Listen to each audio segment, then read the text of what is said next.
our business department. I can't think of your title exactly right now. Director of business. Yeah, but would you honor us by leading us in the flag, salute to our flag? Yes. Yes. Ready to begin. I pledge allegiance to the flag of the United States of America and to the republic for which it stands, one nation, under God, indivisible, with liberty and justice for all. Thank you. We have nothing to report out of closed session, and then I would like to announce that board meetings are audio and videotape, and maybe streamed over the internet. So I have no public comments left, but let's move on then to our first report, which is coming out of our Child Development Services Department. Yay. Marilyn and her fabulous staff. And we get to play. And we get to play. You did it? Our board is actually a brief description of what we did this summer, which was summer camp. And we had about 145 kids per week, and anywhere from entering kindergarten all the way through 6th grade. And they had all kinds of fabulous experiences with excursions and hands-on science and hikes and all kinds of good stuff to create summer memories.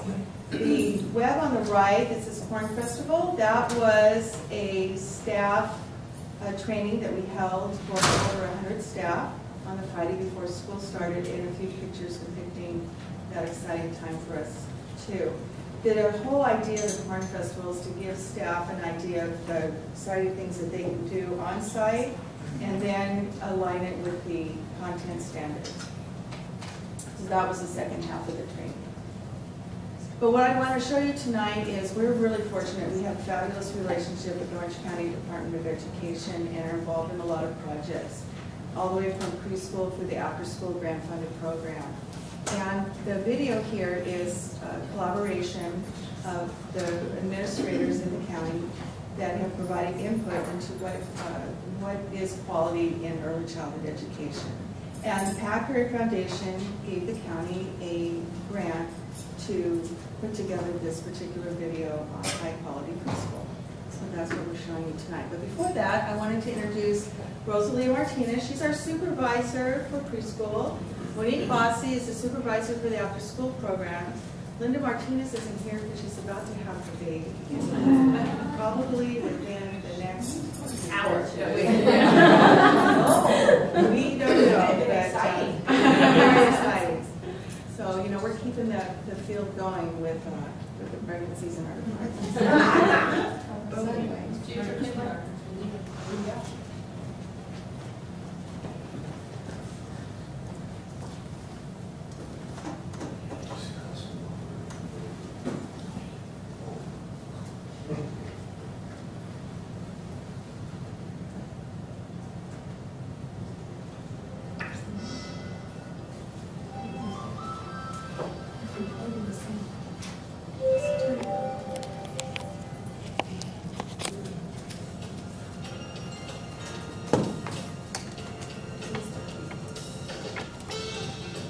National studies consistently demonstrate high-quality preschool experiences result in significant education, economic, and social benefits. The first 5 years of a child's life are critical to their growth and development. High-quality preschool provides children the opportunity to build a foundation of skills and knowledge needed for school success. The Orange County Department of Education is committed to promoting high-quality preschool programs and to providing families with information about selecting the best options for their children. The California Department of Education has identified 8 overarching principles for high-quality preschool. Grounded in early childhood research and practice, these 8 principles offer children high-quality learning experiences and environments which are individually, culturally, and linguistically responsive. In high-quality preschool programs, teachers build strong relationships with children and families. They nurture healthy social emotional development where young children build confidence, learn new skills, and make and maintain friendships.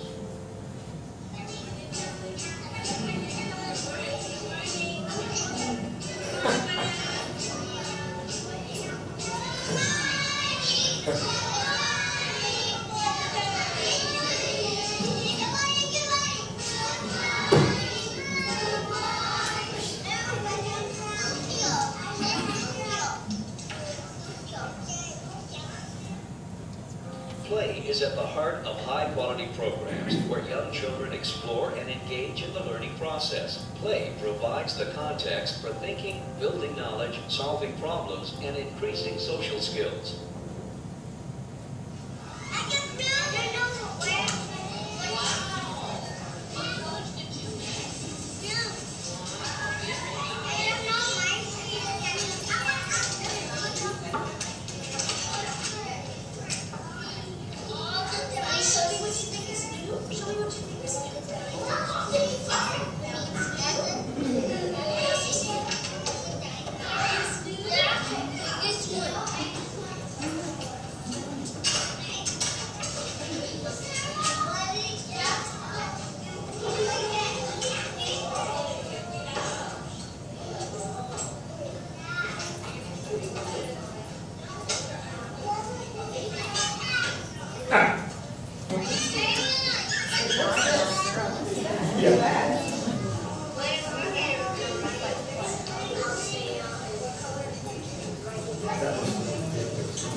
Children learn through meaningful activities where they build on prior knowledge and which integrate social, emotional, cognitive, language, and physical development.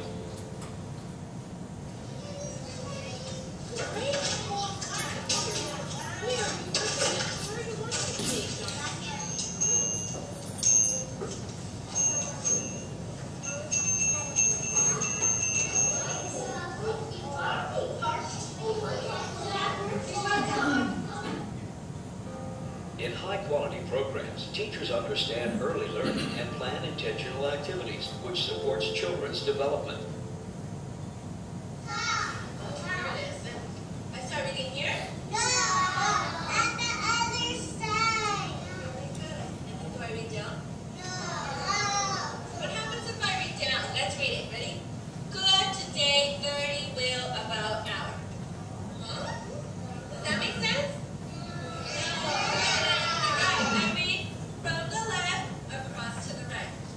Good morning, preschool. Does that make sense?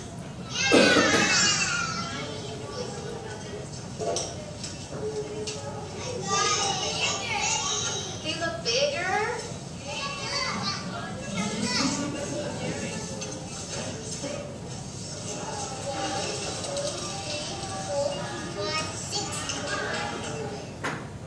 Teachers in high-quality programs demonstrate respect for families by partnering with them to exchange information about their children's learning and to share ideas about how to support learning at home.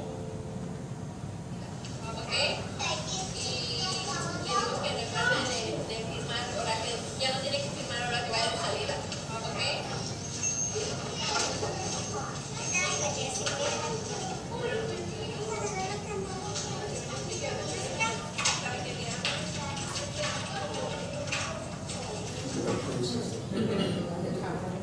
In high-quality programs, teachers support the individual needs of each child and provide meaningful activities in a developmentally appropriate play-based environment.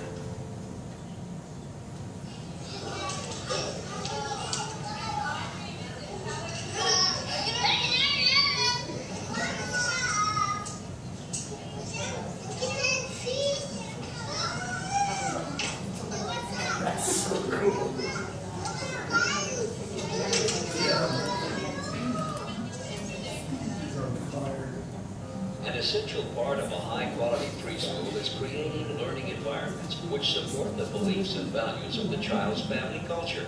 Highly qualified teachers use resources such as pictures, music, and books to represent a culturally rich and diverse population.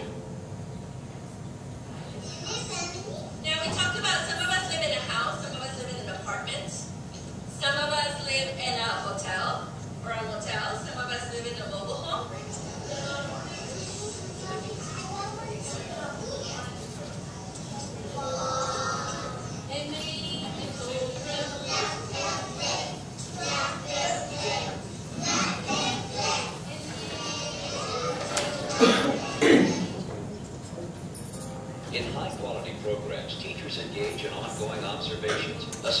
reflections, and planning. Preschool programs supporting intentional teaching allocate time in teacher schedules for reflection and planning.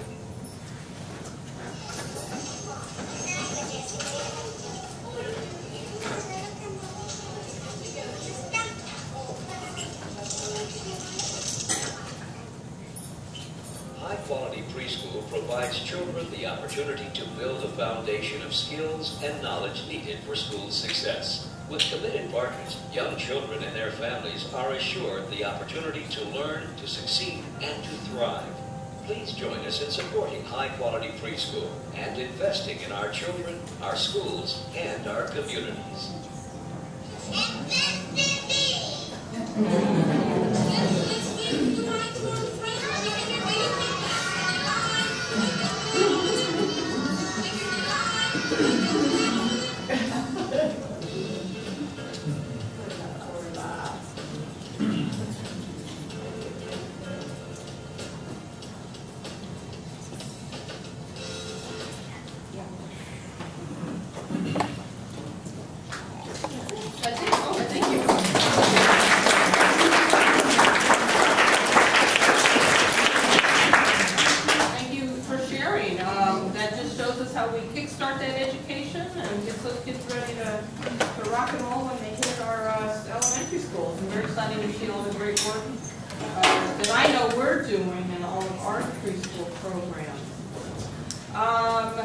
Welcome to everyone. Some of you were just over across the way, and as we were organized and ready to get started early, because after all, you know, it's a new year, it's a new start to a great year.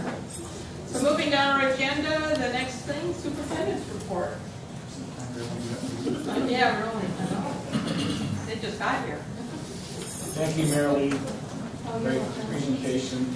I was mentioning earlier, I had a chance to address before the collaborative, and I had an opportunity to talk a little bit about our school district. And one of the things I mentioned was about the preschool program. I know we service well over 500 students, and that's really one of our hooks to keeping students in important schools, because they start there and they're happy there, and obviously they're learning there, and the parents want to keep their students there. So thank you for the great job that you and your staff are doing for our preschoolers, preparing them to be successful in our KA program.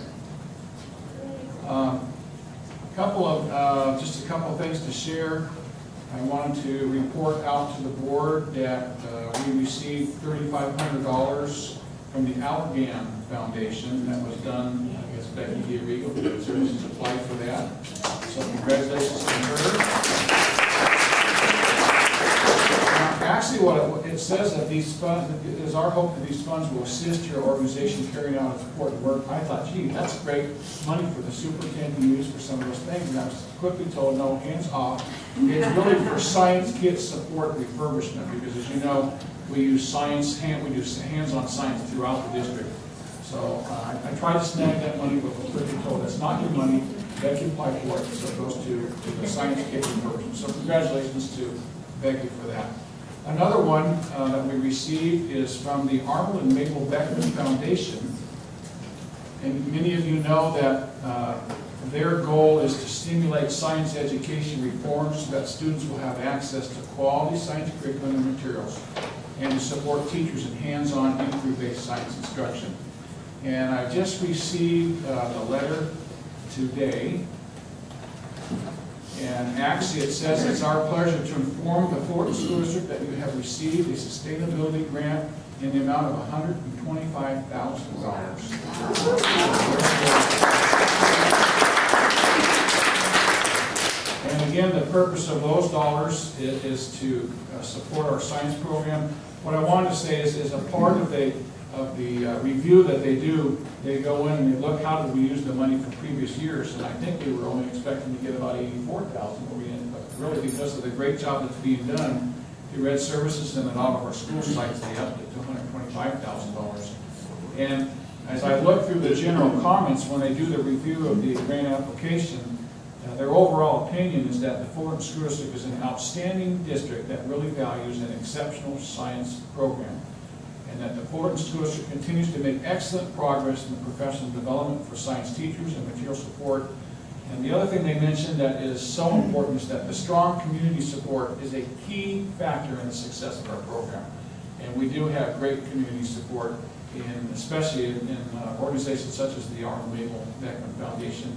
I know that every quarter or so, Becky meets with a number of constituents from our community, and they come in and they talk about how they can support a program. So this is not something that's just done with staff. This is something that is made possible because of the strong support we have from the community. I don't know if Janny, you'd like to say anything more about it. Did I catch it all?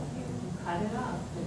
The Advocacy Council, that is, and is comprised of all of our community members and retired scientists in the community. And that group has really pushed science forward and supported our schools.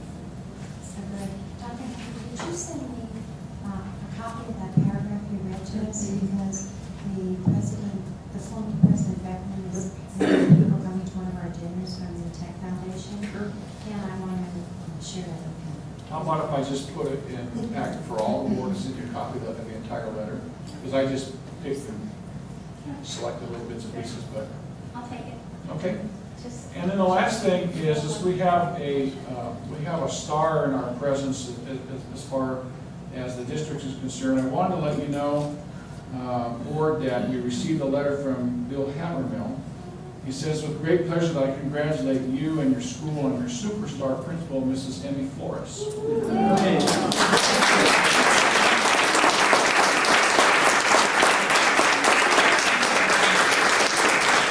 He told me that I wasn't just sharing this. I said, but Emmy, I really can't not share some of this. She was recently filmed representative of Valencia Park because of the great job that she and her staff, and I know, Emmy, it doesn't take one person. It's a staff process, and you've got done some great things with teachers, and you really have moved forward. But she was recently filled in a spotlight on education at the Orange County Department of Education.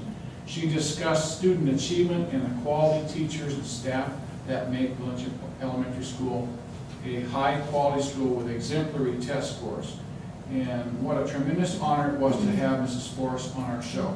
Valencia Park Elementary is fortunate to have such wonderful teachers, students, and staff, along with the support of your parents.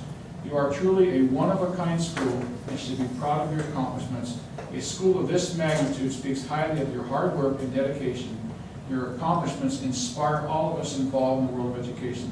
Congratulations again on your achievements, and best of luck in all future endeavors. And that's signed by our County Superintendent, Bill Howard. So, Emmy, on behalf of the board and the Florida School District, I want to say you have made us all proud, and we thank you for the work that you're doing. And I know you're only one of 20 schools, and I know there's great things going on in all of our schools, but we would be remiss if we didn't recognize the good work being done at Valencia Park. And we thank you for your efforts. And I will send the board a highlight of the clip. There's a clip, I think it's about 28 minutes, and I plan to show bits and pieces at some of our upcoming meetings to Emmy's chagrin. But you know, when Emmy speaks, she really speaks for all principals, because the very thing that she speaks are the very things we talk about in our principal meetings and our general management meetings. So you really speak for all of us. And that's what you did so well. You spoke for all of us. And I think it's apparent of the kind of work that's being done throughout all 20 of our schools. We were fortunate enough to have, I think they only interviewed 4 people out of the entire county. We were fortunate to have Emmy and Valencia Park highlighted for this. And we thank you for representing all of our principals and our board in this district and all of our students so well. So congratulations.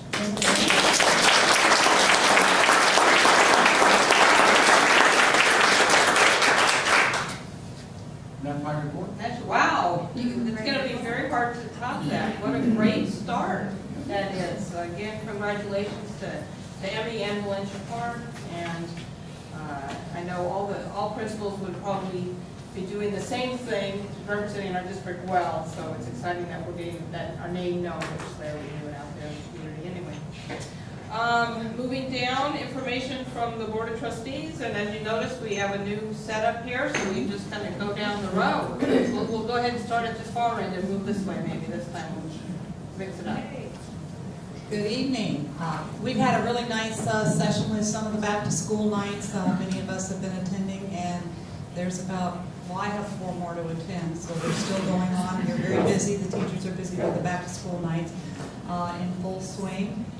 Friday was an exciting day for me. I came and listened to Dr. Hovey and Susan present to the PTA all the different things that are going on in the district and the budget, and boy, they're really getting out. Went to the collaborative today, and I think that's really important that we get past this room and the people in our family of schools and get out in the community and let them know what's going on. So I applaud you for taking the time to go out and inform the public who don't really understand too much of what's going on, but they have a better understanding after Friday morning and this afternoon. And we also had a nutrition great packet, Obesity Prevention Week, that's going on. I don't know if this is going out to all the principals, but this is really cool. I'm going to pass it on to a couple of my teacher colleagues who are doing service learning projects. There is an Obesity Week, and there's all sorts of great ideas in this packet. Nice presentation from Amanda Cologne. Right? Yes. Yeah. Great.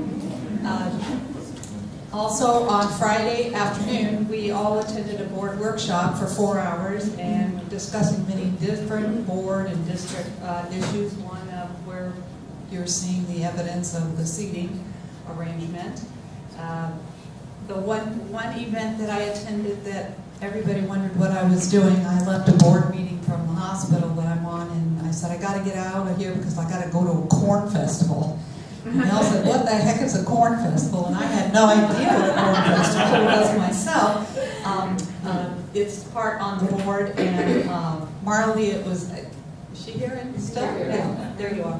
It was really, really fun, and a lot of work and a lot of engaging going on. Everybody was excited, and the amount of time that was put together for this corn festival for training was really impressive. And Mark, we tried to get Mark out there line dancing, but he wouldn't do that.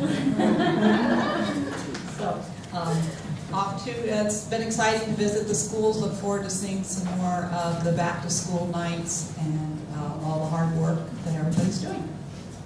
Thank you.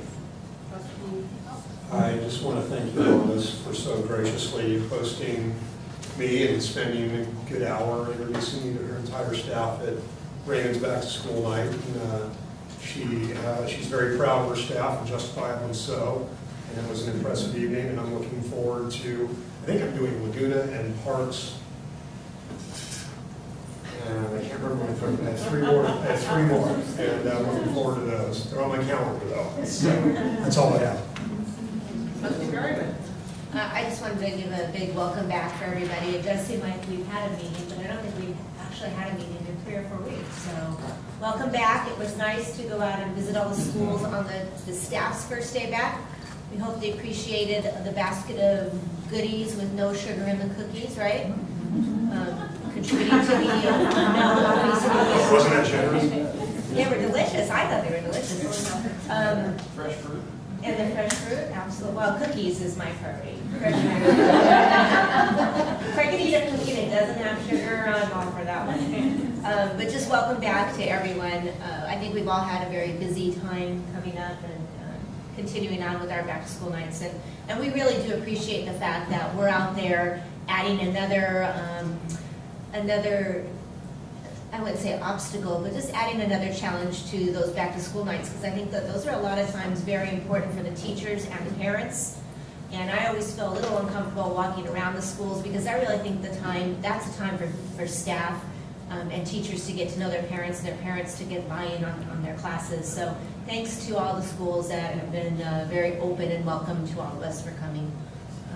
And I think that's my report. Thank you.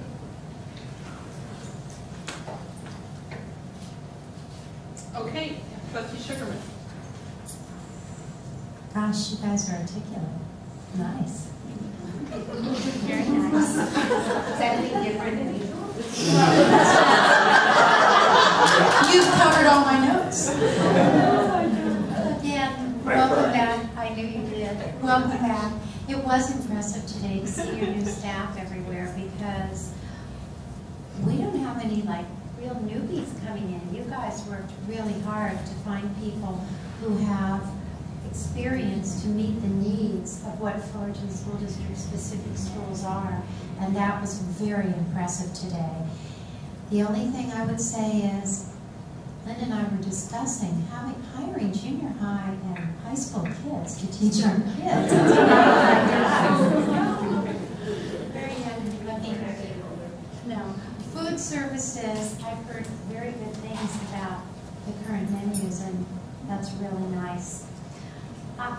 On Sunday was 9/11, and in some of your schools, quite a few students in your schools weren't alive for 9/11. And yet, for most of us, it was a most remarkable moment in our life. I don't know what many schools did in discussing that particular event. I do know that Laguna Road had a special commemorative group together, and I think that's very nice. This is a special moment in our children, in our adults' lives, and we always need to celebrate moments. Some of them are fabulous moments, and maybe some of the others not so great. But it's part of learning history, and sometimes it helps our staff too. So I just wanted to comment about that. I love going to the open houses like everybody else. It is such a joy. And some of the schools I've been to in the last week are so full of parents. There is no room to put the principal and any board members into those rooms. Kudos to you for getting those relationships. As Marilee showed the movie earlier, the importance between parents and family and students to school is so important in those 8 learning requirements, and you're doing a great job. Just keep it up. Yes. Okay. Let's move down on to the next information items, and I'm looking, I don't see our PTA council president. And I see just a great sea of wonderful staff faces up there. FETA. There we go. Pardon.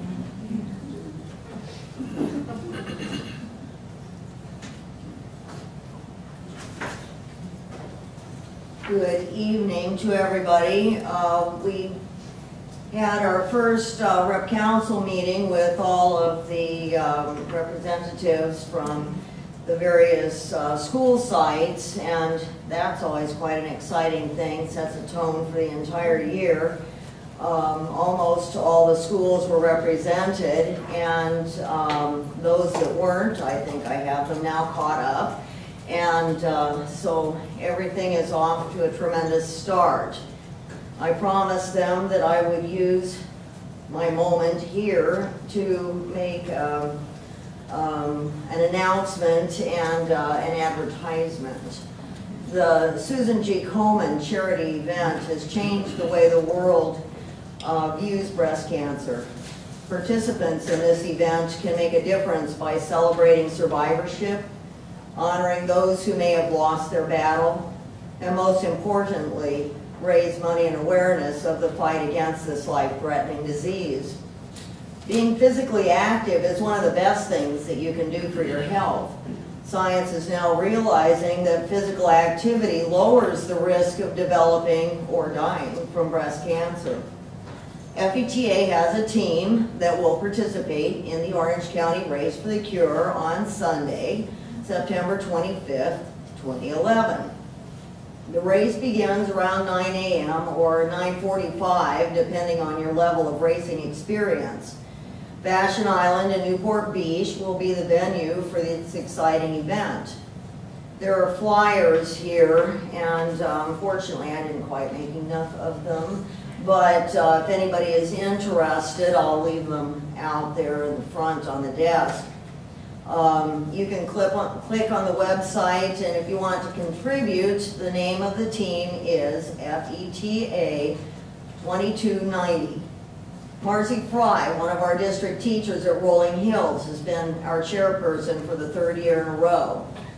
Last year, we had participation from board member Beverly Berryman. And everyone who attended had a great time and enjoyed lunch together following their job that was indeed well done. I'm sure others of you have participated in years past, and several of our teachers have made contributions to the walking efforts of others. All contributions benefit research and awareness in breast cancer. As a result of the many contributors, this deadly disease has become better understood and hopefully one day can actually be eradicated. According to their website, so far this event, and it's got 2 weeks yet to raise funds, but it has raised $649,191, and I'm sure they're probably aiming for something around $1 million, and they'll probably come fairly close to that. And this is just the Orange County event. There are numerous others throughout the country as breast cancer awareness is considered at this time of year. So there you have it. Thank you. Good luck to the team and on their fundraising efforts. Thank you. CSEA, as they said, it's principals. FESMA, surely there's a right. There we go.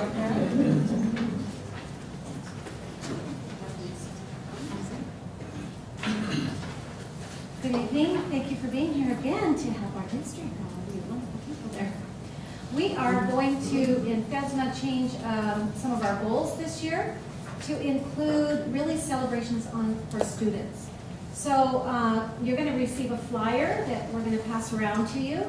And one of the most important things we think we're going to do this year is do an event for every student succeeding. And they do that at the ACSA conference yearly, and one student gets to usually be honored at those events.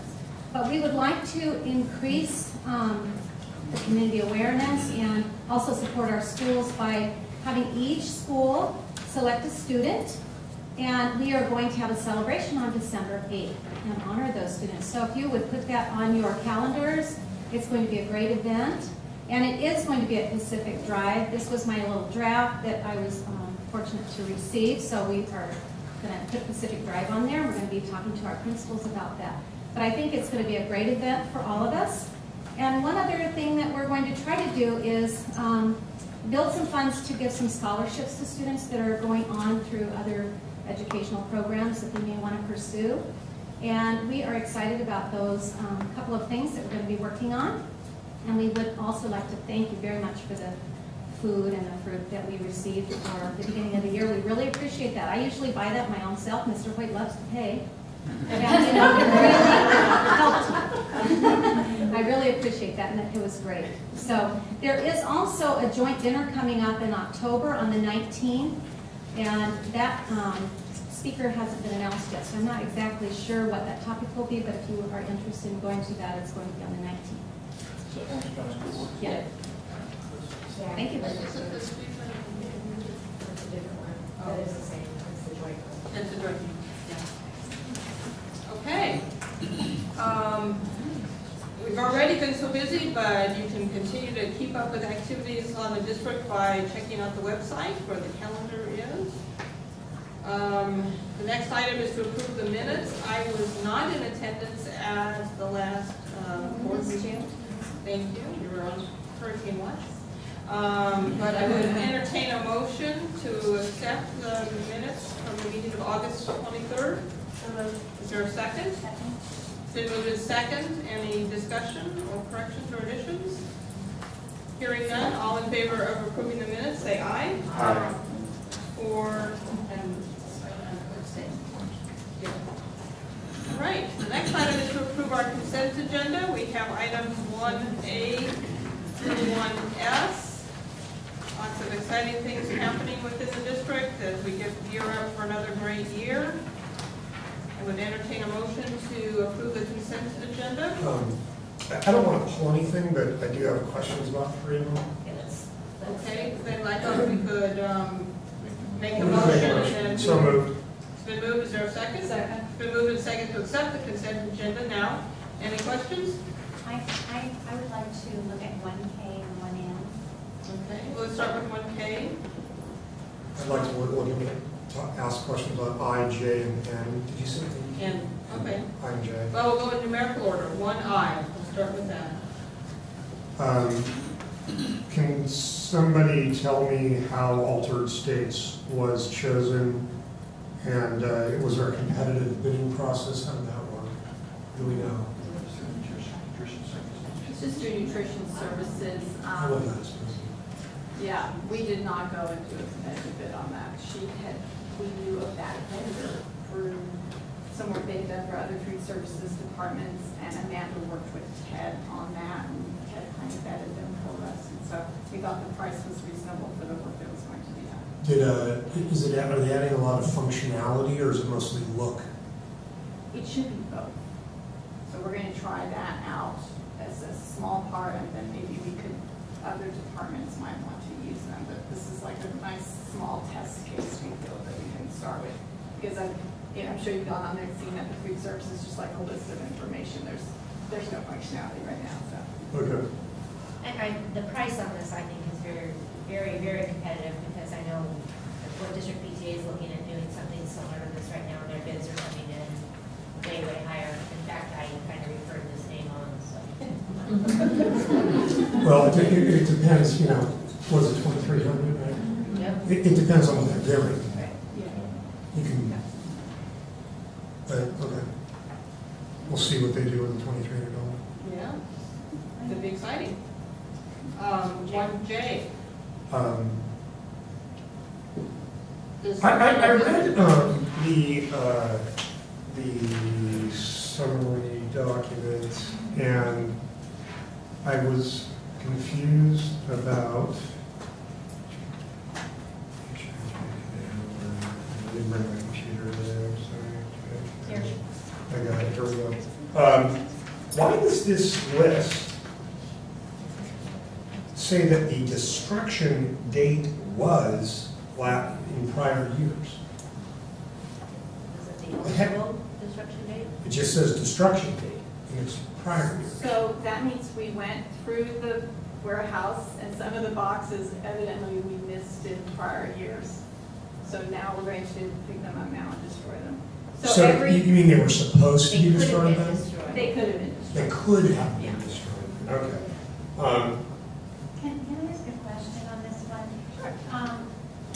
For various reasons, previous students from our district may say, I went to such and such a school, or I got such and such grades in Fullerton School District. When we destroy these records, are we destroying the ability to verify their claims? I'm not sure about student records, but I believe student records are permanent. There are various records that are permanent. Personnel records, where actual people hired and those sorts of things, are permanent. Student records, certain portions of student records, dates of attendance, in other words, when they attended the school district, etc., are permanent records. So you won't see any of those kinds of records in this I list. must have misunderstood some of the stuff I was reading. Thank you. You'll see applications and other sorts of things, but they won't be actually, people will be hired. Business purposes, there'll be lots of outdated POs and other things that are no longer Here required. it's a certificated personnel page. What page is it? Number 2? Records of destruction, the first date is 7/01. It's page 2. It's the bottom Page page. 2. It says attendance reports, self-certs, that type of thing. Right. 204. So those are things that, again, employees notice when they're taking leaves of absence or they're out sick, et cetera, et cetera. And that's just personnel's copy. Payroll maintains copies of all of those things in the payroll department, and those are maintained. Because again, for the same purposes, for retirement or other sorts of things, you need to verify some of those pieces. So these are often forms that are triplicate or quadruplicate, and not everyone escapes each one. Now I feel better. Thank you. Ballpark, are we talking about, what, dozens of boxes? How much cubic footage are we talking about here? Each one of these is a box. So half fill this room, or fill the room? I would say easily we have probably 50 or 60 boxes here. And they are typically the file boxes that are, like a yard long and a foot by foot square. Right. And so that gives you an idea. We've made an active effort in the last probably 5 to 6 years to start getting rid of records that are no longer appropriate. Ron Mullins is in charge of this, and he and Dave Struble have really done an excellent job trying to get rid of excess storage materials. If you'd seen the way we looked a few years back, they covered the entire warehouse from ceiling to floor to side by side, and it looked like a honeycomb, only it wasn't honey.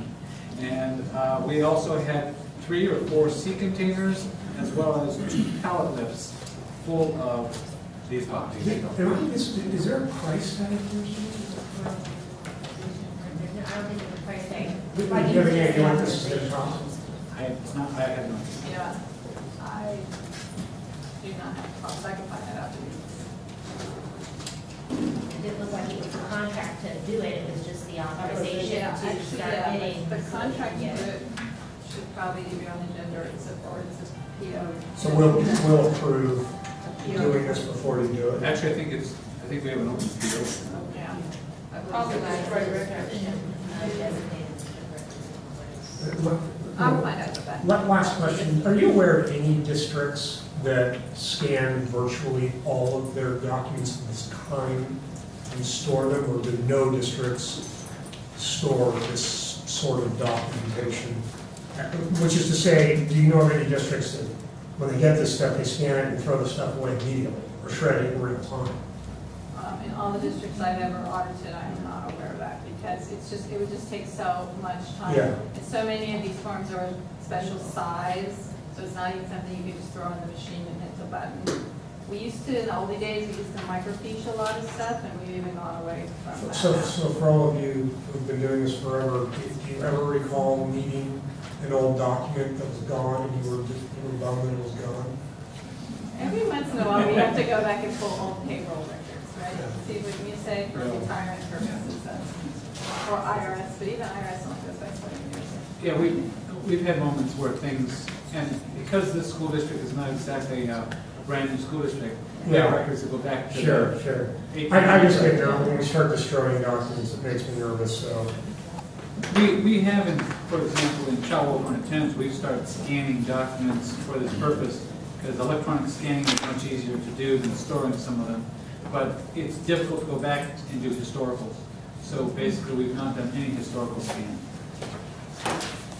somebody thinks I'm doing anything where I'm asking him to call my daughter, but she keeps calling me. Thank you. Okay, and 1K was the next one. I mean, it was with Gatsby, 45, name of everybody. Yeah, it looks like we're going to do, to check and see where our responsibilities are with that. And my question was, in this time of financial ugliness for school districts, can we not get a waiver to put this off and save $4,500 this year? And do it maybe when we're fiscally more solid, everything's got more money. So we are required by the governmental accounting standard boards, governmental accounting standards board, GASB, to have the actuarial study every 2 years. So what I'm saying is it waive the letter. You can't, pardon? Oh, it's such a law, we cannot get away with it. Yeah, you can't, there's no waiver for it. You have to do it. How foolish. And maybe it's worth notifying our Congress people from the district. I don't know, but we'd have to get it. Why do you think it's foolish? $4,500 every 2 years.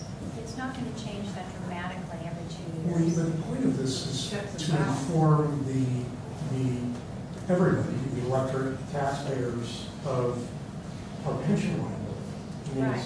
So if we do it next year and it go 3 years instead of 2, 2 isn't necessarily Well, magic. I disagree. I think this is about as good money as I think we spent. You know, I absolutely would love to know every year what our total pension liability is, so you know we have knowledge before it gets away from us. Anyway, And if we don't keep on track, you can get in trouble. Okay. That's 2 good opinions. Thank you. And my last one was 1N. Can you pull it up? someone say no? And has to do with the Telecommunications. using the, for AOCE, educational video streaming of all those fun stuff. That United Streaming? Yeah. That's United Streaming. Yeah. Yeah. Which But it benefits has a every new kid in name. the district. It has a new name, and we're at. Was just something telling you more about it. Well, remember I used to watch movies on the big wheels? Now, the big, you're too young, remember? Oh, yeah, that's how Now you can go to their website and watch it. So it's just a library of movies. Yes. that you can watch. Well, it's more than movies because Yeah. they, The times have they changed. they offer teacher lesson plans, student activities. They have a lot of interactive things going on with United Streaming. It's a wonderful resource for classrooms. So we pay 14 grand for all the teachers to have this resource to draw from. Yes, and some of that is being subsidized by the Fullerton Technology Foundation. I don't know what the breakdown is of what the foundation, about half. Does virtually every district in the county buy this? That if they can afford it, it's cutting edge. Do you have any knowledge as to whether Orange County is a bargain or similar to most large counties in the country? Or is this something most counties do? Yeah, that's a normal price. It used to be on TV. In my first early days, you would go to KOC or Right. The cable channel. and you'd watch the video, and you could send away for the materials, but, that was, this is fabulous. You could be a teacher who's teaching a physical science that you don't really feel experts on, and everything is covered. The experiments, the teacher's Well, supplies. some of the costs that would have existed here at the district to maintain our teacher resource center has been kind of shuffled out into, instead of maintaining it here as a central place, now there's resources out in the community that all districts can pull in. Well, if it's really good content, which I tend to trust Janny's opinion on that, and it sounds like pretty good value. And so, all of that being said, we had some cuts this year, and it is with thanks that I would like to say to the Fullerton Technology Foundation. Thank you for allowing us to go to every classroom in our school district. I wanted to point that out because sometimes I hear that people think the foundation only services a few schools or a few teachers with grants, and I think it's important for all of our staff to know that they will be benefiting from the donation from the foundation. Thank you. Now I'd like to call for a vote. I'm just going to verify that there are no I have one more comment. Laura Lynn's in the room. Kudos to you for getting Caitlin Orr. I know her personally. She's fabulous. She's going to be a wonderful addition to the district. We were very fortunate. Thanks. Yep. Great things happening, and some other great teacher training days and red ribbon days. So, seeing no more additional comments or questions, all in favor of approving our consent agenda, say aye. Aye. Aye. Any opposed? That carries 5-0. Our action items, we begin with a approval ratify an amendment to the 2011-12 Child Development State Preschool Contract, which Mark, you seem to be the lead person on, but Mary Lee's sitting back there. I am. Mary Lee, do you want to address it while you're here, or is she gone? Yes, Kate. Oh, she was just there. Annually, we approve these so that we can continue our child development preschool contracting program. And this, I believe, has both a contract, is this one also? It's an amendment. Amendment. Increase the amount. Yeah. To increase the amount that we've received, which is a good thing. And, but I think this doesn't also have the, I'm sorry, is it the next piece? Okay. I'm sorry. Then, basically, this all I'm asking is you approve the fact that you're willing to take this money to continue our child development program, state preschool. I move that we accept item 1D. 2A. Oh, 2A. Hilda moves to approve. Danica was where you were, Hilda. To an amendment to our 2011-12 Child Development State Preschool Contract. Is there a second? Second. Any other discussion? All in favor say aye. Aye. Any opposed? That carries 5-0. And now, we are going to hear a presentation having to do with our unaudited actuals of what happened last year, which will give us an idea of what our beginning budgeted balances are. So, Susan is up and ready to present. Put your numbers caps on now. The clock is ticking. Well, thank you. It's one of my favorite nights of the year, presenting the unaudited actuals for the 2010-11 school year. This report, which is a very long report, which you have in your agenda, is our annual financial report for the district. This is our financial report card. This is how we did last year. It reports results of operations for the fiscal year that just ended June 30th. This is actual dollars. We're not talking budget or projection anymore. This is our actual results. And these numbers, once we're all done and they're accepted tonight by the board, then they become the basis of our annual audit when our auditors will come back and report to you on that. Now, we report our unaudited actuals, our financial statements, in a state-required format. If you care to print that out and put it in a notebook, as I have, which is a double-sided print, you see it's quite a large document. So, what we have provided in the agenda item is those the actual state documents. We have a memo, cover memo that kind of explains what's in here. And then also for each of the funds of the district, what Steve has made for you is a one-page summary of each fund. So we think that's a little more easier to read and understand. Please, by all means, go through all of the pages of the state report, but if you just want a little summary, you can do those, look at those spreadsheets, those pages.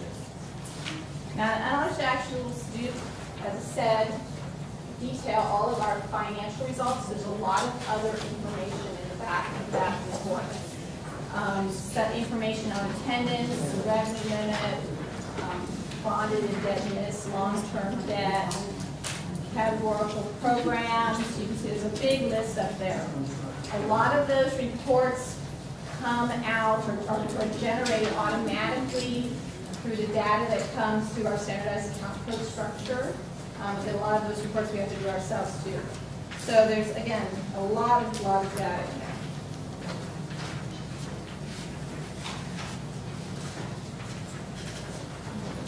So the report does cover all the funds of the district.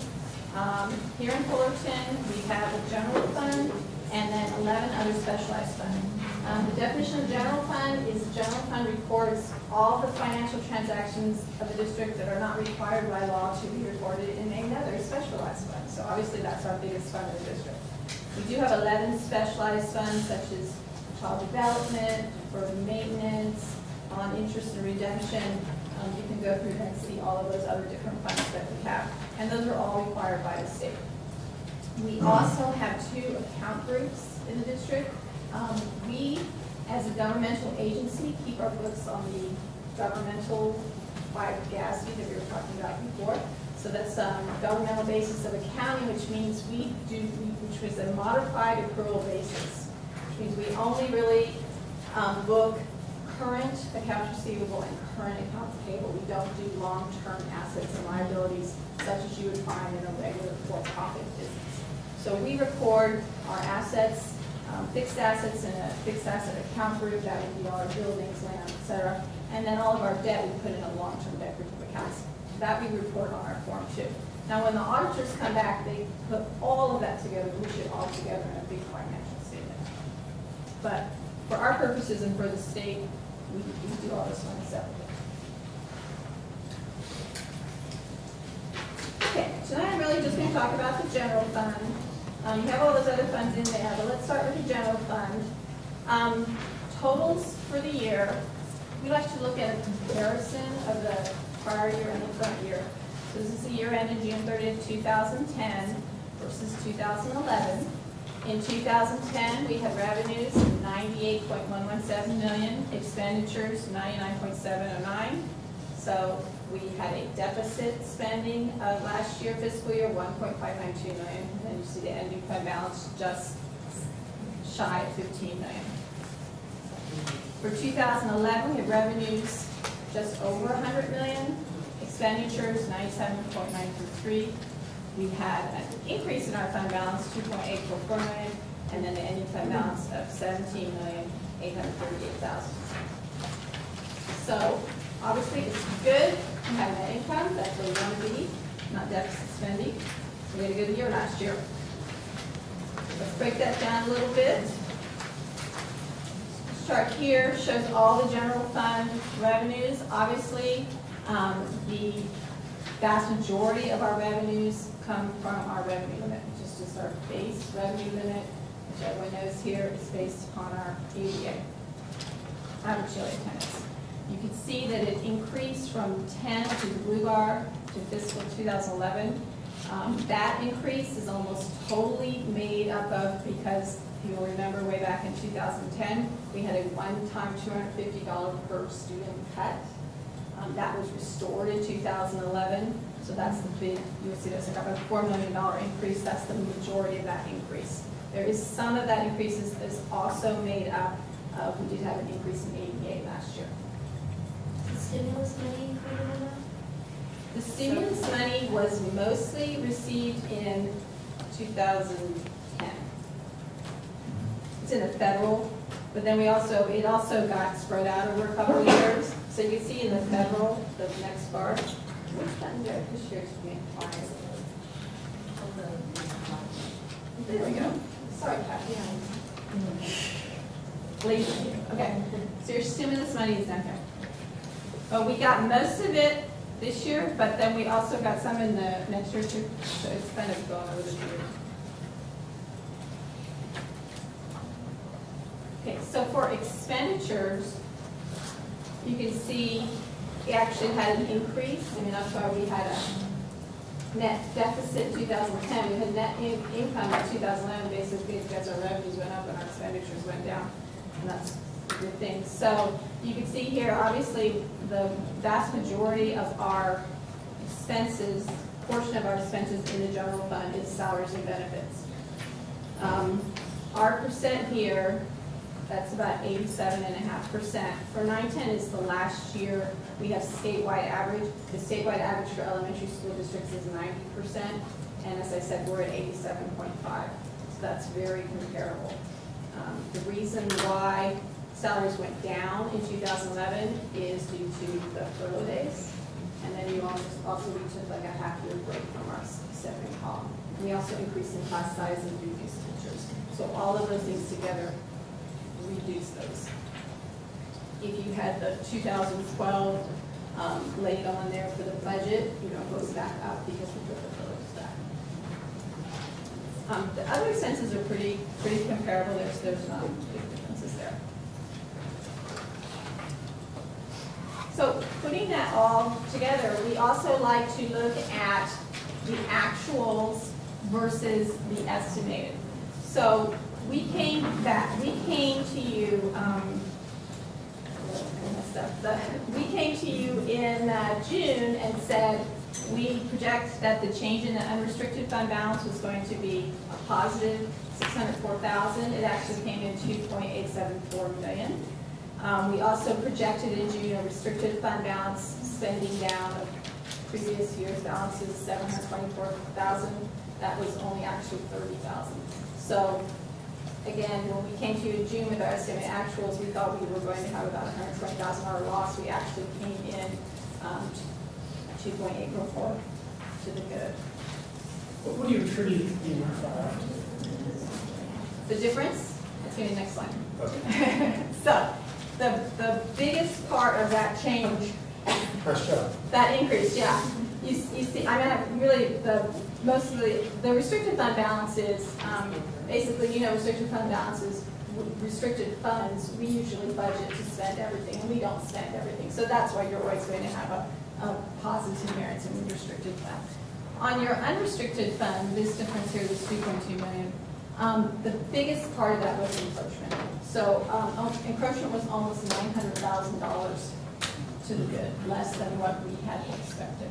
So which is, I am so unused to that. That's fabulous. So that is a really, really good thing that we just did not spend what we thought we were going to spend in special ed. We also had quite a big bump up at year end. The state is constantly adjusting our revenue limit for different things. So they had a nice bump up in our prior year revenue limit account. Salaries, it looked like across the board, there wasn't really any one particular account, but we did underspend what we had in our budget for salaries. And then just a lot of our other expenditure accounts too. You know, basically, you know, we budgeted, we have a little cushion in there, and people don't spend all their money. So that's always good to come in under budget. So what that means is we do have a higher than expected ending fund balance, which does provide our district with a cushion against economic uncertainty. And it's very important that we have that cushion, that we plan for that, because as we know, we do have budgeted deficit spending for 11-12. You saw that when we came at budget time. And then we are also aware that if the revenues don't materialize at the state level, the taxes that they have built in, you know that we are subject to possible mid-year cuts from the state, which they're projecting now would be about $250 per student for an elementary school.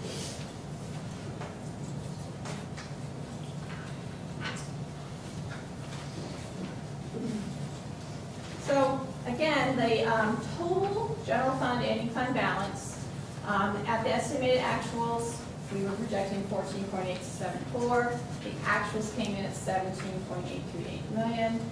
The reserve for economic uncertainties is the part that we're really looking at. That's the part that's not reserved or legally restricted or designated. We had projected in June 8.767, actually came at 10.697. So our reserve percent there was projected at 8.5, actually came in at 10.9%. Again, very good. So that is normally, you know, the state requirement, which is way too low, is only 3%. This chart just shows the different designations of the fund balance, reserve, restricted, the designated for economic uncertainties, which was on this other page, and then other designations, just comparison through the 2 years.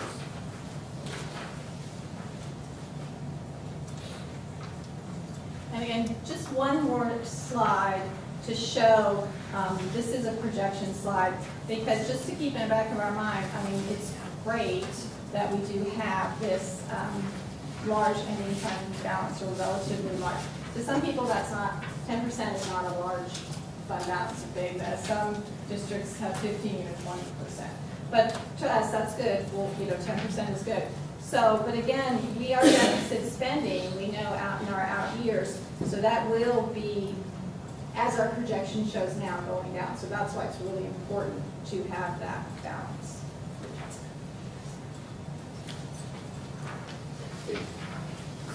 Just a couple of other areas. Indirect costs, I usually like to point out that we do have a policy in the district that all the different programs, local programs, different will pay their full indirect cost rate. The district's 1011 indirect cost rate is 3.46%.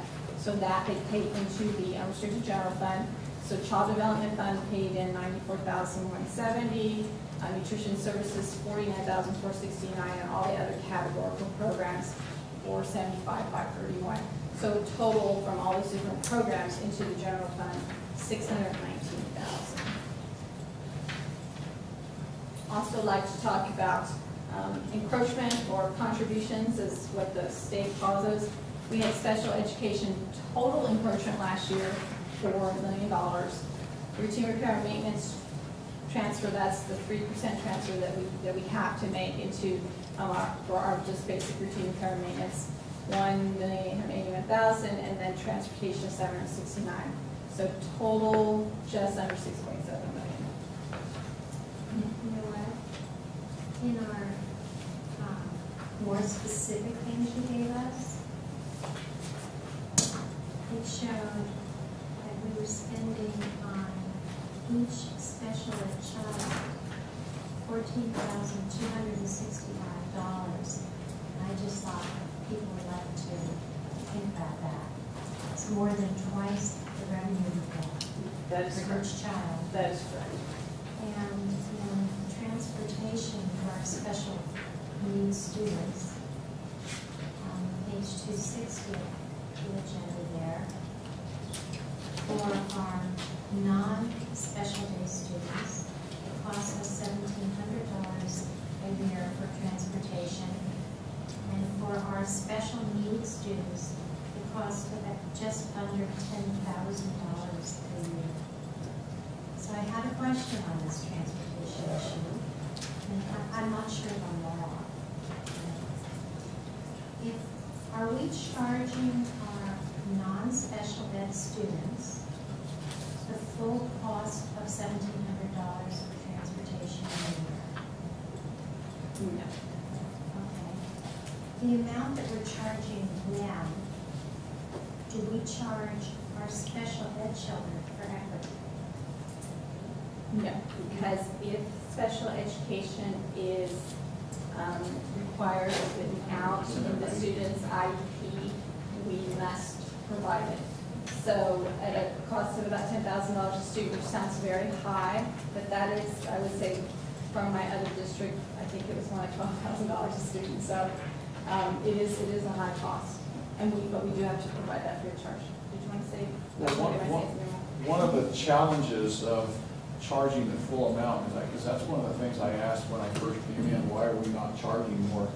And I was told that by charging more, what happens is you have less and less students that participate, and it really becomes more costly because you're transporting less students on a bus. So you really have to find the happy medium. You want it to be affordable for parents because you want them to be able to participate, but you don't want to make it so high that they can't afford it. So we tried to find a happy point in there whereby parents could afford it, but it also was beneficial to the district. Yeah, we have gone down. I think we've eliminated so many buses that we're down to the point where we transport a lot fewer students that are regular ed students, but we continue to have to provide for the special ed students. So the thing that has really gone down where we've cut the routes is we figure each bus saves us about $50,000. Each of those routes have been cut down, so we're not providing as much regular ed transportation. And remember, that was one of the things we kicked around. If you eliminated it totally for regular ed students, then what happens to students on the outskirts oftentimes don't come to school, and then you lose it because you lose in two ways. First of all, they're not getting the education, and number two, they're not coming to school, you lose it through ADA. So we really tried to make it work so that we would continue to provide for those students on the outskirts to keep them in school, so they weren't missing school, and they weren't losing the ADA, and they weren't losing the education. So we try to keep it to the point where we have not eliminated it totally, but we still have a little bit of the regular population being transported. That's absolutely correct, and there's a economy of scale to having your own bus service, because in one of my prior districts, we did not own our own buses, so we contracted everything out. It's much, much more expensive. So, just as you're saying, to have that balance between regular ed students and the special ed students, over the vast majority of students being transferred are special ed students. Are you aware of, have there ever been any court decisions which have characterized transportation as not being a part of the educational program? Well, as far as I know, that we can charge for transportation. Well, right. So we are not legally obligated to provide transportation, but the question is what's the best way to get all kids to school? Well, I'm just wondering if, I'm surprised it's never been challenged, the charging for it. I'm wondering if it has, but it sounds like it. Well, it was challenged, but I think but what happens, the courts ruled that the districts could charge for transportation. Right, so they must not be calling it a part of the actual education itself. Right. I wonder if that's true. Except in terms of special ed and special ed. Yeah. Right. And by the way, Hilda and Trustee Sugarman, that was thank you for pointing that out. I think it bears repeating that each special ed child costs $14,000 and change, which is more than double of our non-special ed children. I think that's a number that the voting population should be aware of. The thing I'd like to also point out is the special education department has done a phenomenal job of reducing those encroachments. Because I know when I first came in 4 years ago, I think that encroachment was really reaching $6 and $7 million. So Laura and her staff have done a good job of continuing to provide the legal services, but really reducing the amount of encroachment. And some of the ways we've done that by bringing the occupational therapy, and we're providing those services compared to paying outside vendors. So we really have done some good things to bring services back into the district, because they're not paying those high costs. I'm sorry. So the main thing is I want to show that we've gone from 6 or 7 million to about 4 million, which is phenomenal. So Laura and your staff have done, and Ed Services have done a great job of really reducing those costs. We just talk a lot about the federal government and the state government put out all these laws, and they keep talking about children first and how important education is. And we hear all the time, if special education were funded, yes, everything else would work for us. Yes. And that's what I wanted to point out. The amount of money after your fabulous job of reduction. And this is not a put down to you, but I mean, the issue is if the federal government just took this one issue and properly funded it, we could meet all their other mandates. Okay. And that's important for the public to know. Or if the federal government and the state government stay out of having created a situation where pretty much a parent can get whatever they want if they lawyer up. That would also be very helpful to the problem. So I don't know that the solution lies in governments giving us more money so much as governments allowing local school districts to have the flexibility to evaluate situations and do the right thing, and not be able to have their arm twisted to provide whatever a parent might think their special ed child needs. But that's exactly why we've done a good job of reducing those costs, because we have looked at what the needs of the student are. So I think it's a combination of both. Indeed, if the federal government had provided the 40%, which is what you're supposed to fund above and beyond, instead of I think we're at 16 or 17%, that would definitely make a big difference. But the other piece of it is the laws and rules that we're bound by. We really have to do a good job of interpreting those laws and rules and making sure we are providing what the student is eligible for. Kudos to the district for controlling those costs. That's what makes us different. Yes. Okay, as I said, we have 11 other funds. I'm not going to go into, you have all the information in your agenda. All of these are different funds. They are required by state guidelines, and they're basically used to segregate out revenues and expenditures restricted for specific use, such as deferred maintenance, child development fund, etc. If you look at all those funds in detail, most of them are showing excessive revenues over expenditures, or just about break-even spending. That's really what we try to do on those funds. Some funds you will see have deficit spending, but those reflect planned capital expenditures or debt service. For instance, I believe the developer fee fund is showing a little deficit spending. That's because we had to spend some funds out of there, so we put up the shade structure. So it's deficit spending in that we are spending more than revenues, but it is a planned spending, and we've built the revenues up over the years, and then we spend them all. So our next steps, we're going to submit these actuals to the county, they get sent to the state. They do become the basis of the independent audit, so our auditors will be here this fall working with all of us. We are also at this time updating our 11-12 budget now that we've kind of got kids in place and teachers in place. We need to really work through all of our, especially salary numbers now and benefits, to make sure we've got everything where it needs to be. We will prepare our first interim report, which will come back to the board in December. And then we will also be presenting updated financial information to our budget advisory committee. When will you be bringing the December one? Is that be mid-December, the end of December? Yeah, we only have the one board in December. So we have to present. Before we know if in fact the trigger has been pulled out. Yes.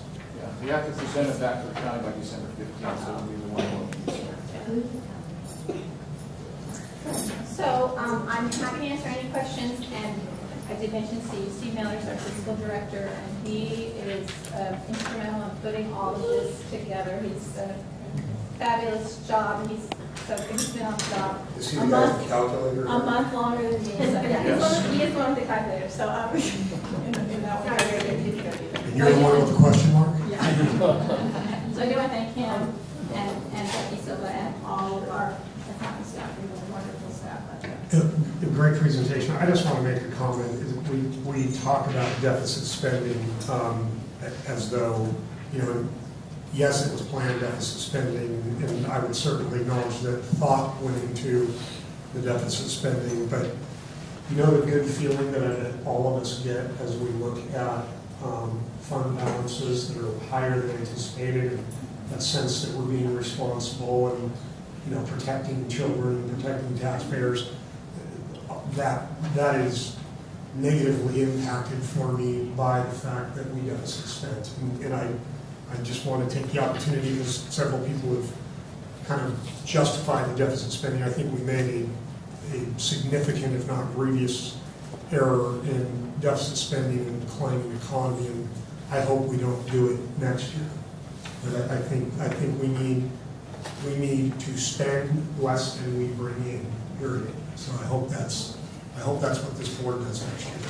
And I think you probably saw that throughout we were doing less of that. And basically over the 4 years, we really have tried to bring that back in. Smaller deficits better than bigger ones. Sure. So we're No deficits better than and you've deficits. noticed that we've also seen the reserve go up, and you're doing better. We're doing a better job of not. Well, the reserve won't go up if we deficit spend. That's in fact, we just acknowledged that the reserve will go down as a The result. way this projection is now, but for 10-11 in the unrestricted It turned out better than we anticipated. Well, we also had net income in the unrestricted fund. So Well, we're doing a lot right. There's no question. You guys are doing a ton right. It's our fault that we deficit spent. It's not your fault that we deficit spent. But I think one of the joys with school budgets is not so much the final number, but all along the way, there's so many ups and downs, and you don't know today what they may tell you is going to come in. You talked about the 250 they cut from us, and then they gave it back to us, and now they may cut from us. So every time we get a budget presentation, we're going to go on a premise that we're getting 250, and then we may, on the premise 3 months later, cut the 250. These are living, breathing documents. Your budgets are until you get to the very end. You really don't know what the final number is. Well, we voted to deficit spend under the understanding that we were in fact deficit spending. We didn't vote for it under the belief that we were. Well, but the whole thing was predicated on we thought this would be our revenue, and that was not even a set in stone number. That changed.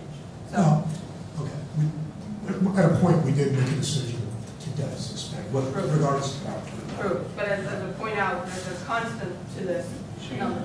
The number's always changing. Okay, so we need to approve the unaudited actuals so they can move on down the pipeline and go to the county. Move to approve. It's been moved that we approve our unaudited actuals for 2010-11. Is there a second? Second. Any further discussion or questions? I appreciate all the time that it took to get those numbers and compile them, and it's nice to see the team working without skipping a beat. That, you know, we've had retirements that have set into that department, and it's not, you know, it's not evident anywhere. So Yeah. thank you guys for it. I would second that, yeah. And you don't have any dry jokes that we have. I was supposed to bring jokes.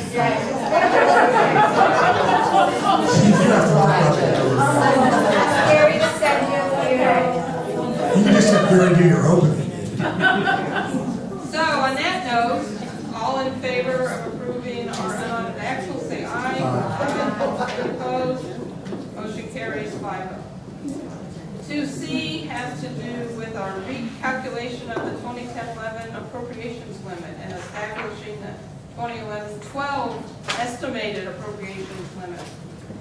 Numbers again. Yep. And entertain a motion to adopt a resolution approving the recalculation of those amounts. Is there a second? Moved in second. Anybody have questions or? Why is, I think they just took the prior year's document because it does at the bottom as the president for supply of this document. Clerk. Where it says President Board of Trustees. Mine says Lynn. You have the whole one. The one on mine has Lynn. They found it. There's no day supposed to do it. We were waiting to see if you were looking. Yeah. It was a test. I just wanted to. So on the note that the forms are correct with clerk and president, any further discussion in regards to our appropriations limit? It's always confused me. All in favor of adopting this resolution number 1112-13, the recalculation, say aye. Aye. Aye. Any opposed? That carries 5-0. And item 2D has to do with a agreement between the Children and Families Commission of Orange County and the Fullerton School District. Again, this is for dollars that we received for the school readiness nurse and the school readiness services program. It's asking for a resolution that you approve so we can continue to move forward with this. We do it every year again in the sense that your resolution is yes, we agree that this is good for our district and our children, and then they can make the grant. Isn't the Children and Families Commission the raw runner money? I think it was the Prop 10 money, which may have been Rob. I don't know. Cigarette revenue? That was Prop 10, yep. And they give us money for First 5 years of education. Early childhood. School readiness. School readiness. Prenatal to age 5. That little movie that just saw. do we teach about the ills of smoking in this stuff? No, it really isn't a part of that at all. It's just that that's what generated the money, but the money then actually goes to services for basically education, school nursing, to help make sure the children are properly healthy and ready for school.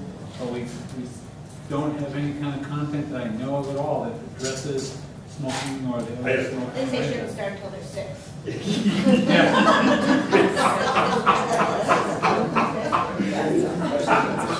Although they did take away the cigarettes from that orangutan the other day. The baby in China smoking cigarettes? Yeah. We digress. Never us. Can somebody pull it up on YouTube? Moving back to the resolution that will bring into the district, $312,000, which helps to fund that wonderful program, which you saw all the movies about. It's not our exact program, but that's the wonderful things we're doing. Our little ones. Yeah, for our little ones. I will entertain a motion to adopt resolution 1112-12 and approve and ratify agreement number FCI-SD-02. So moved. Been moved, is there a second? Second. Been moved and second. Any more discussion? I just want to say that I oppose the tax, but I'll vote for accepting the money for the tax. I'll second that. Awesome. Okay, all in favor of passing item 2D, say aye. Aye. Any opposed? That motion carries. We're now at the end of the agenda, and it is time to announce that our next meeting is Tuesday, September 27th, and I know they're all marking their calendars right now, in their Google calendars, so they're ready to roll. And They don't want us to adjourn. I know. Front row seats will be there.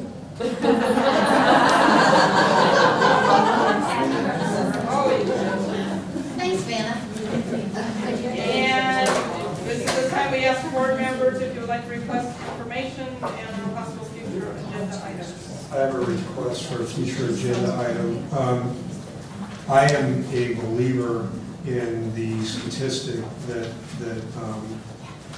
is based upon the belief that excellent education is mostly a function of excellent teachers, and that one of the secrets to fixing the precipitous drop in testing internationally amongst industrialized nations is to remove the bottom performing teachers in America. And therefore, I think it makes absolute sense that our district would in some manner not just individually evaluate because we lose a relationship with a ranking, but actually discuss ranking our teachers in any manner, one versus the other. And that's what I want to talk about is, should we do that, and how should we do that? Should we go 1 to 600? Should we go 1 to 50 in a school? Or should we be a little bit more, less egregious and maybe being an early adopter of something like this and maybe just doing quartiles?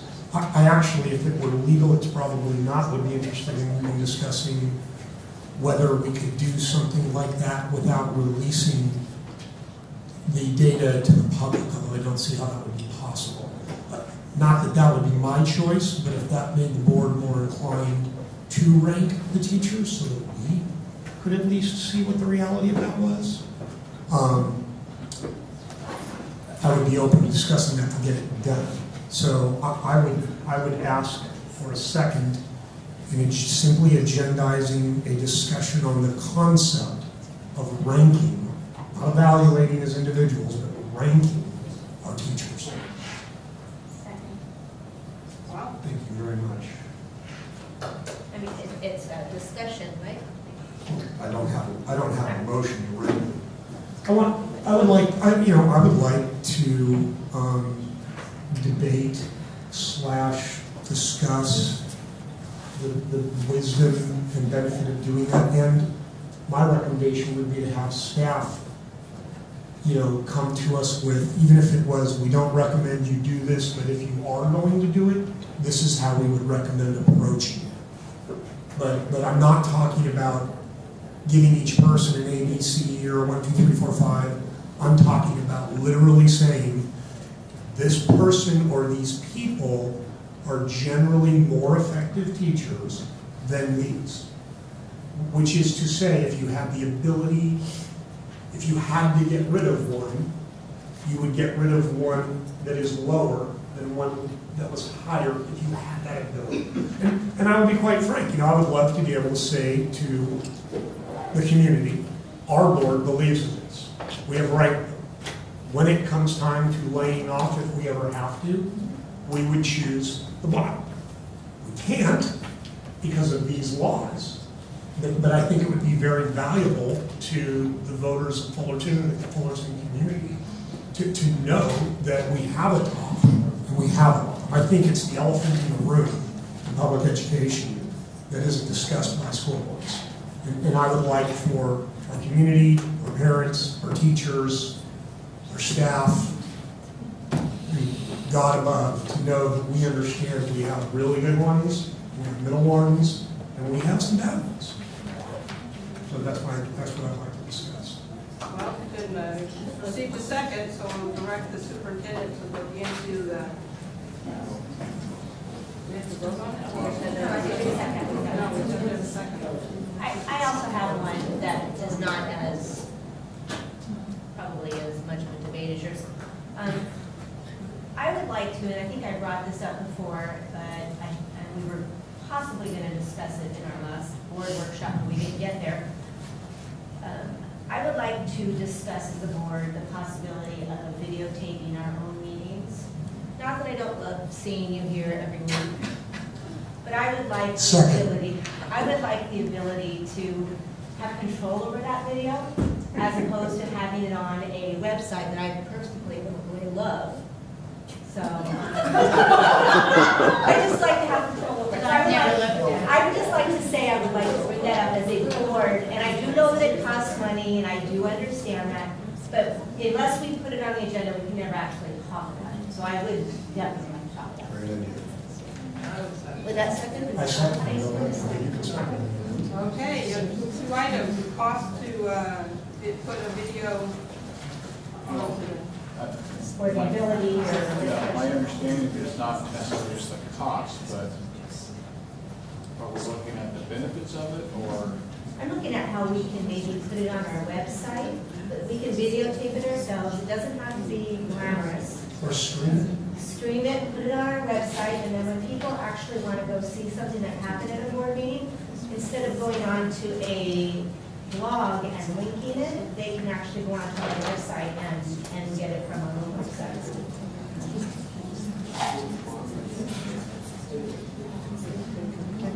Okay. It's sort of a discussion. So it's basically a discussion, it's not really a presentation, it's more of a discussion. Discuss what If else you you want to do do. it, if you want to do it, or if you want to. But But in there order will be to- some facts. Well, I mean, in these agenda items, I mean, Oh my God, then we're gonna have to move them up. We'll get Well, rid of you the know, back it's three not on, rows. it's not on the agenda right now. But Let's allow. well, I guess we would staff change it to- to an action item if we chose to change it to Yes, an we have action to talk item. about it first. We're just talking about it. Well, in order to I talk just want to about talk maybe about some it. costs, what it entails, and time by employees, or how you felt it would best be handled in the cost. So we shall direct the superintendent to look into those and add those as a future, not necessarily next one, but future. Cost, time, materials. Feasibility. All the things that we. And, you know, I mean, it would be, there are free programs like Ustream that you could, you know, Ted could link into, and you can't. What? Well, we'll talk about it Right. later. Yeah. Yeah, obviously, if you have information to share it with the superintendent so that he can develop what the discussion item will look like.